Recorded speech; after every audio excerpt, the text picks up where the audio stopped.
Excelente pergunta, Finóquio. A organização mantenedora do Prince hoje se chama Axelos. Então, antigamente era pura e simplesmente do governo britânico para ampliar o sucesso dos seus próprios projetos, o que faz uma diferença muito grande se a gente comparar com outros guias feitos para o mercado, livros feitos para o mercado, porque é para ampliar a probabilidade de sucesso dos próprios projetos. Em 2013, houve uma joint venture, assim eles chamaram, e com essa joint venture surgiu a empresa Axelos, 51% de uma empresa privada, capitalista, e 49% ainda do governo britânico. Afinal de contas, ele usa e quer que a qualidade seja mantida. E a Axelos, ela tem outros produtos realmente, é uma sopa de letrinhas. E por que existe isso? Porque, novamente, lembrando da pergunta 1 e da resposta da pergunta 1, tudo está dentro de uma arquitetura, tudo se relaciona. O Prince é a base para a gente ter a padronização no gerenciamento de projetos. As informações elas se conectam com cada um dos livros. Cada uma dessas siglas significa que existe um livro de fato, tá? Como aqui eu não tenho todos porque o meu estoque felizmente ou infelizmente acabou, mas por exemplo, o livro do Prince to Agile. É um livro bem grossinho, tá vendo? Assim como o livro do Prince 2, é um livro bastante grossinho, são 400 e tantas páginas. No Prince 2 atual, 325, mas a versão 2017 é 400 e poucas páginas. Então, todos esses livros, todas essas siglas, na verdade, elas são baseadas em, no mínimo, um livro. E elas, sim, elas se relacionam. Então, eu costumo dizer que quando você começa a aprender a abordagem britânica pensando amplo, né, pensando em um aprendizado completo, esse aprendizado é alavancado. Por exemplo, quando eu dou treinamento de Prince, eu explico para as pessoas o significado de issue. O que é um issue? Então, eu dou exemplos, os diversos tipos, que são 3, na verdade, de issues, e a gente gasta um tempinho lá para as pessoas entenderem. Quando eu dou treinamento de MOPE, que é para o gerenciamento de portfólios ou algum outro treinamento, gerenciamento de programas, enfim, quando eu falo de issue, eu só pergunto para as pessoas, vocês lembram da definição de issue? É a mesma do Prince. Todo mundo se recorda? Legal, vamos para frente. Quando a gente fala de riscos, riscos para eles é bem rígido. Tem que ter 3 componentes. A causa, um evento e um impacto. Se você só tiver uma causa e um evento, você pode ter uma preocupação. E preocupação você vai lidar de uma outra forma. Se você só tem um impacto, também pode ser que seja um problema de fato, ou pode ser que seja novamente uma preocupação, e aí a gente vai cuidar de uma outra forma. Então, eu defino direitinho os riscos para as pessoas, e de novo, quando a gente vai para outros treinamentos em outros níveis, eu pergunto, lembram das definições de risco? Lembra o que é um risco? Isso aqui é um risco? Isso aqui é uma preocupação? Isso aqui é um problema? E rapidamente a gente passa por aquele tópico teórico, né? Então você vai alavancando a aprendizagem, porque eles estão todos realmente conectados. Então vamos lá em relação às siglas. O ITIL é um conjunto de livros, na verdade são 5 livros atualmente, que é para gerenciamento de serviços da área de tecnologia de informação.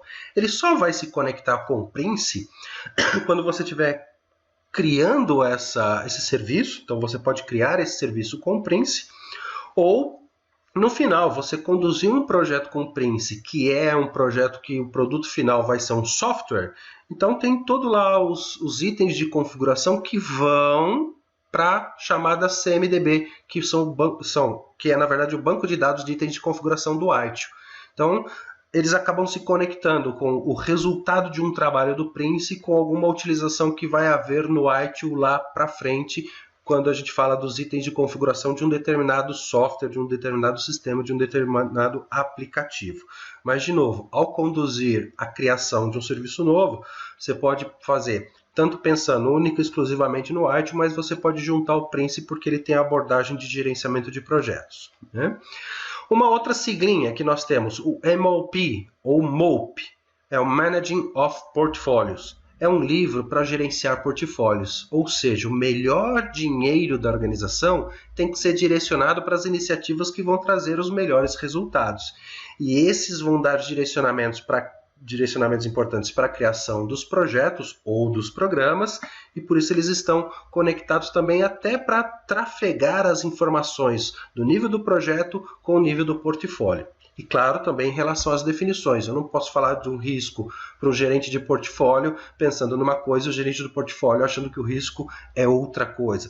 E assim com todas as definições, questões relacionadas a registro de qualidade. Eu defino bem o registro de qualidade, para que serve, o que a gente coloca lá, e todas as pessoas, gerente de portfólio, gerente de programa, vão falar exatamente o mesmo linguajar. Tá? Num nível um pouquinho mais baixo, porque o MOP está a um nível estratégico na organização, nós temos o MSP, que é o Managing Successful Program, é o gerenciamento de programas. Então existe um livro com um framework, aí já não é uma metodologia. O MOP também não chega a ser uma metodologia, ele está mais para um framework, para um modelo. Só que o MSP, ele é você consegue visualizar tantas etapas ali nele, de uma forma cadenciada, vamos dizer assim, que eu costumo dizer que ele mais se parece uma metodologia do que com um framework de fato. Mas, de fato, ele é um framework, tá? Exatamente para gerenciar os programas. E são muito bem conectados. Só para fazer uma referência, e a gente gosta de fazer comparações, não que eu esteja falando mal, não é nada disso, mas comparando o PMBOK com o Standard de Gerenciamento de Programas. Lá no PMBOK você tem uma área de conhecimento para gerenciar stakeholders, que é própria, faz parte e está correto. E quando você chega no Standard de Gerenciamento de Programas, esse foco do stakeholder está reduzido. E isso está meio desconectado, porque você tem muito mais stakeholder num programa do que num projeto. Já na abordagem britânica, você consegue ver essa clareza. Tem um enfoque menor nos stakeholders quando a gente fala a nível de projeto, um enfoque bem maior quando a gente fala de stakeholder lá no MSP ao nível do programa. Inclusive com um conjunto de 7 ou 8 etapas, se não me falha a memória, são 7 etapas, para você fazer um gerenciamento efetivo, um gerenciamento eficaz em relação aos stakeholders, com algumas ferramentas, algumas técnicas específicas do MSP. E, novamente, eles vão se conversar muito bem. Por exemplo, um projeto ele pode nascer dentro de um programa. Então, onde surge o business case?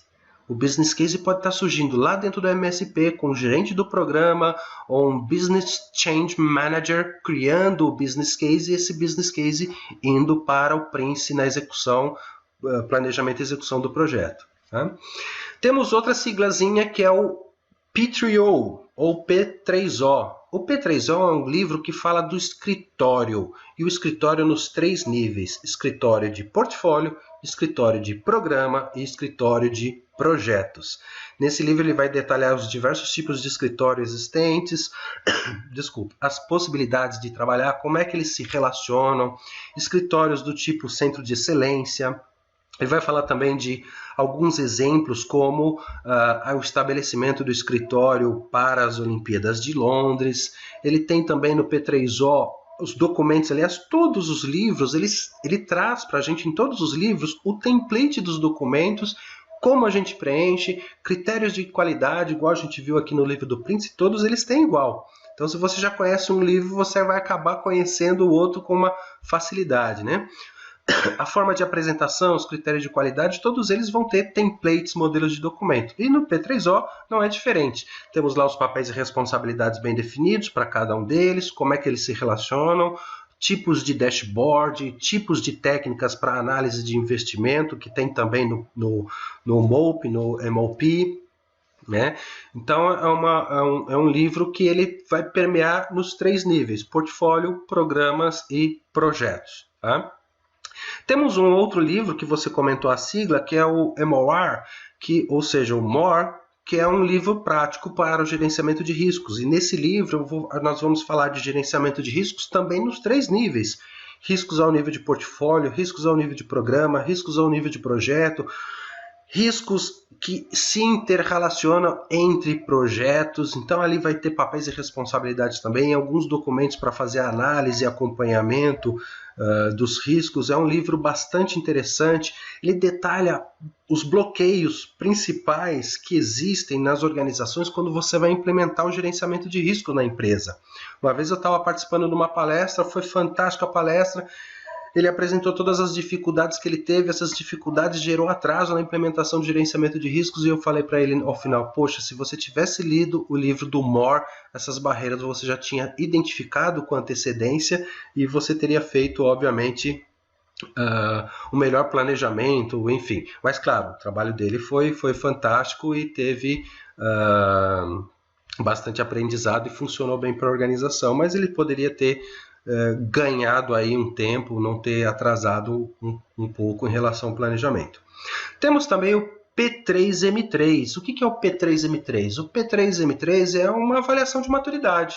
Então você quer saber se existe qual o nível de maturidade que existe na condução de projetos, na condução de programas, no gerenciamento de portfólios. Então ele tem um self-assessment e também um assessment que pode ser feito com um consultor, onde a gente vai analisar o nível de maturidade durante a execução de projetos, programas e também de portfólios. Okay? Existe uma outra siglazinha, que é o MOVE, MOV, que é para o gerenciamento de valor. No MOVE seria alguma coisa do tipo tentar fazer mais com os mesmos recursos que nós temos. Eu sei que é uma frase que muita gente não gosta, mas infelizmente é o que nós temos no mundo corporativo, né? A gente tem que, com esses recursos limitados que nós temos, tentar executar mais ou executar o mesmo, porém trazendo mais benefícios para a nossa organização. Um que chegou um pouco mais recente, em 2005, é o Prince2 Agile. No livro Prince2 Agile, nós temos aí não uma abordagem específica como a gente tem no Scrum, mas a gente tem uma coletânea de ferramentas técnicas utilizadas não só pelo Scrum, mas diversas outras abordagens ágeis, XP, Lean, SDM, enfim, fazendo um comparativo aí, a grosso modo, claro, com a prova que a gente tem no PMI-ACP. O PMI-ACP ele não foca apenas no Scrum, ele vê outras questões mais amplas em relação ao mundo ágil, né, a forma ágil de se trabalhar. Então, no livro Prince2 Agile, além de algumas técnicas específicas que ele traz essas técnicas que são usadas por aí, mas que trouxeram algum valor agregado na aplicação prática, no dia a dia, nas organizações. Então, eles foram a campo, analisaram essas diversas abordagens e o que estava sendo aplicado, que estava trazendo mais eficiência, mais eficácia, e compilou tudo isso no livro Prince2 Agile. E aí a gente junta nesse livro, na verdade, como que eu consigo, num projeto executado com Prince2, colocar a agilidade frente a essas diversas técnicas, essas diversas ferramentas que são utilizadas aí nas diversas abordagens ágeis. Eu costumo dizer que é um livro bastante interessante, principalmente quando a gente vai para a certificação, se o caso for, né, para a pessoa se certificar. Tem muita gente que não gosta de certificação, mas enfim, é que com uma única certificação, Prince2 Agile, você mostra para o mercado que você conhece uma abordagem tradicional, Prince2, cascata, e você conhece também as abordagens ágeis de uma maneira mais genérica, além do Scrum. Então é uma certificação só que mostra aí que você tem um conhecimento realmente mais amplo, um conhecimento mais vasto, seja das tradicionais, seja das ágeis. E também é bastante interessante esse livro, que ele mostra claramente, quando você começa a ler esse livro, a gente começa a perceber que o próprio Prince2, por natureza, ele já tinha uma associação bastante interessante, bastante forte, bastante ligação com o mundo ágil de se trabalhar. Então é bastante legal, bastante rico esse livro. Então, para finalizar a pergunta 3, Finoc, o Prince está dentro de uma arquitetura que foi criada e pensada, né? Nessa parte de baixo aqui a gente tem o Prince 2 com seus processos, seus princípios, enfim, fazendo uma conexão com o gerenciamento de programas, o MSP. Obviamente, se a empresa implementar programas, usar programas, não são todas as organizações que trabalham com gerenciamento de programas. E aqui, no nível superior, fazendo a conexão com o MOP para o gerenciamento de portfólio e suas características. Obviamente que, se a gente for aplicar lá uma avaliação de maturidade, tem o P3M3, e aí ele vai cruzar, né, pegando toda a parte de portfólios, programas e projetos. À direita a gente vai ter o White, obviamente se for um projeto da área de tecnologia de informação, e também cruzando aqui na vertical, também no lado direito, nessa parte roxa, a gente vai ter a parte de gerenciamento de riscos, pegando os 3 níveis, riscos ao nível de projetos, programas e portfólios, e também a conexão, riscos interprojetos, enfim. Né? Na parte esquerda a gente vai ter o P3O, que vai funcionar exatamente para os escritórios, ao nível de projeto, ao nível de programa e ao nível de portfólio, cada um com as suas características, inclusive o conceito lá de escritório temporário, escritório permanente, centro de excelência, enfim, ok?